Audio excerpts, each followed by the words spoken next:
오늘은 여야 원내대변인 차례로 연결해가지고 인사청문회 관련된 전략 입장 한번 들어보겠습니다. 먼저 공수 중에 공을 먼저 연결을 해야겠죠. 자유한국당 원내대변인 김현아 의원님 연결돼 있습니다. 안녕하세요.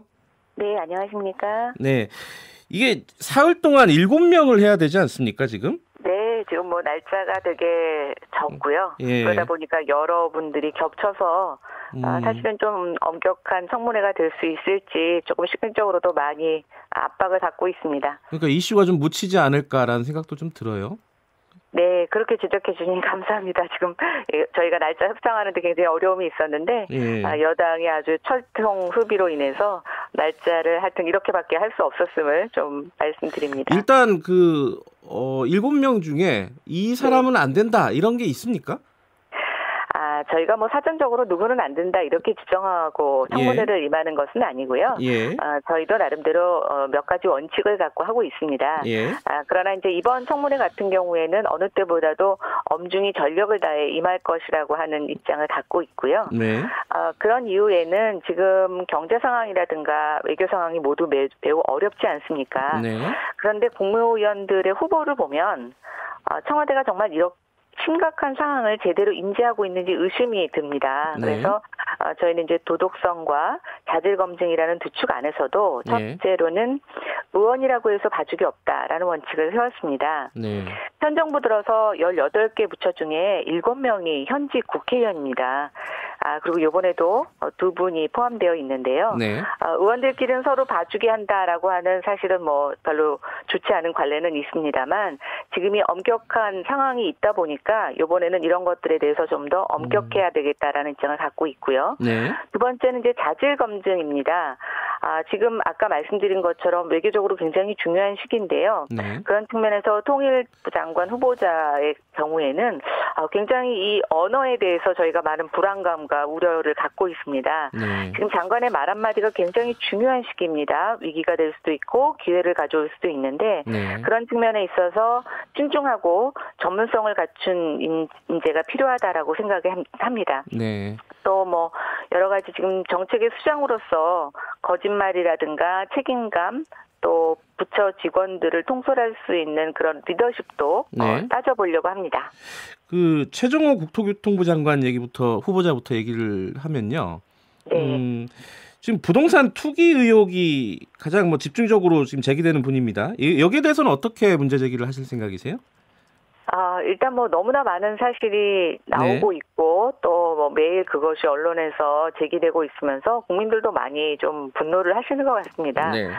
국토부가 어떤 부처입니까? 부동산 정책을 총괄하는 부처입니다. 네. 그리고 특히 저는 이번에 국토부 장관 후보자가 문재인 정부의 국토교통부 장관 후보자가 맞는지 모르겠습니다.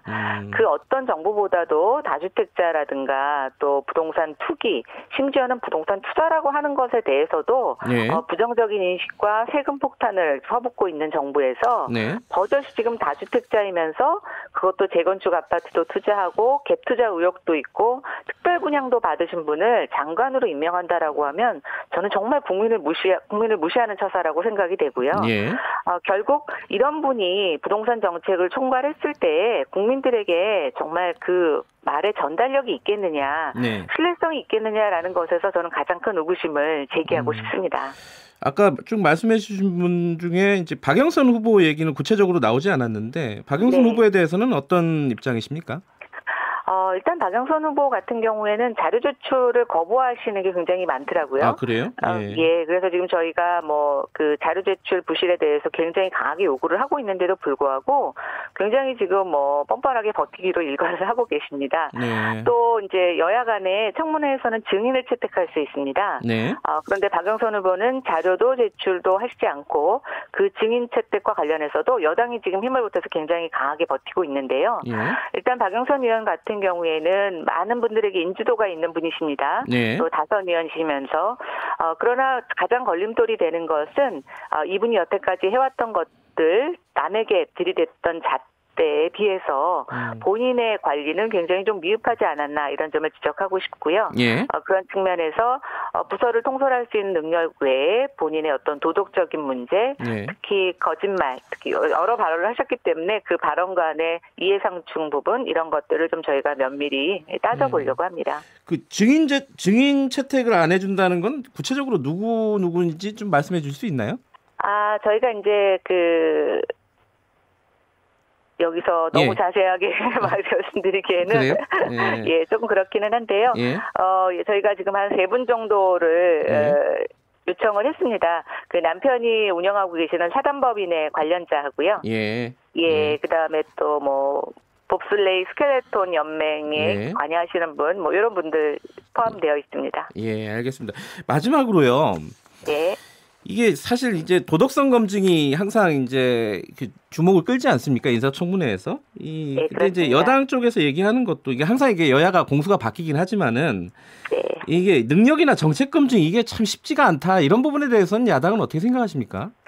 예, 뭐 근데 이게 정말 공교롭게도 여와 야가 바뀌면 똑같은 얘기를 하고 있습니다. 그러니까요. 네. 예, 그래서 저는 정말 뭐 나라다운 나라 또 여태까지 경험하지 못한 나라를 만들겠다고 하는 문재인 정부에서도 이런 것들이 답습되는 것 자체가 너무 안타깝다는 생각이 들고요.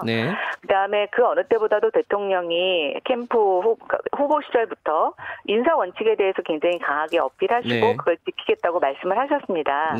근데 저는 이번에 이런 상황이 계속 반복되는 걸 보면서 우리가 왜 요리조리 피하는 사람을 보고 뺀질뺀질하다라고 말씀하지 않습니까? 예. 네, 근데 저는 정말 기준이 뺀질뺀질하다라는 생각을 하고 있습니다. 알겠습니다. 그래서 그 어느 때보다도 저희가 원칙 지킨다는 말씀드리고 이번에도 또 이런 식으로 해서 강행을 하신다면 저는 이제는 대통령의 인사 원칙은 포기한다라고 하는 포기 선언을 하셔야 된다고 생각을 합니다. 알겠습니다. 지금 직후에 더불어민주당 강병원 의원 연결되니까요. 제가 대신해서 여쭤보도록 하겠습니다. 오늘 말씀 감사합니다. 네, 송곳 질문해 주십시오. 자유한국당 원내대변인 김현아 의원이었습니다.